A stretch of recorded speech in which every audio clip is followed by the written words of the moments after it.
अशा पद्धतीने महोदय उमरखेड महागाव विधानसभा मतदारसंघामध्ये मागील वर्षी सुद्धा आणि ह्या वर्षी सुद्धा अतिशय मोठ्या प्रमाणात अतिवृष्टी झाली। त्या मतदारसंघामध्ये पेनगंगा नदी आहे, पूस नदी आहे, दोन्ही नद्याला महापूर आला आणि त्यामुळे ग्रामीण गाव रस्ते, जिल्हा मार्ग रस्ते, राष्ट्रीय महामार्ग रस्ते पूर्णतः उखडले आहेत। एवढंच नव्हे तर नॅशनल हायवे सुद्धा हिवऱ्याजवळ व दही जावळी जवळ 13 तास बंद राहिला अध्यक्ष महोदय।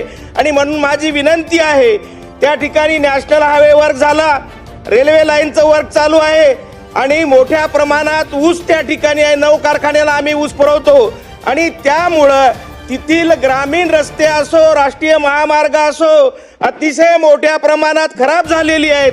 ओव्हरलोडेड ट्रक असतात, टिप्पर असतात, वायवा असतात आणि ऊसाचे मोठमोठे ट्रक त्या ठिकाणी जातात आणि त्यामुळे सर्व रस्ते खड्डेमय झाले। आदरणीय महोदय, अध्यक्ष महोदय, या अंतर्गत पुसद, उमरखेड, हरदडा, विडूळ, देवसरी 1 वर्षापासून चालू आहे। फक्त 1 किलोमीटर सुद्धा कॉन्क्रीटचा रस्ता त्या ठिकाणी झाला नाही। अध्यक्ष महोदय, एवढंच नव्हे तर ब्राह्मणगाव, चातारी, कारखेडला सुद्धा अतिप्रमाणात त्या ठिकाणी निधी मिळाला। म्हणून माझी विनंती आहे, एवढंच नव्हे तर बंदी भागातील रस्ते सुद्धा वन विभागाची परवानगी नसल्यामुळं त्या ठिकाणी कामे बंद आहेत। म्हणून माझी विनंती आहे, उमरखेड महागाव विधानसभा मतदारसंघामध्ये रस्त्याची अतिशय दयनीय अवस्था आहे।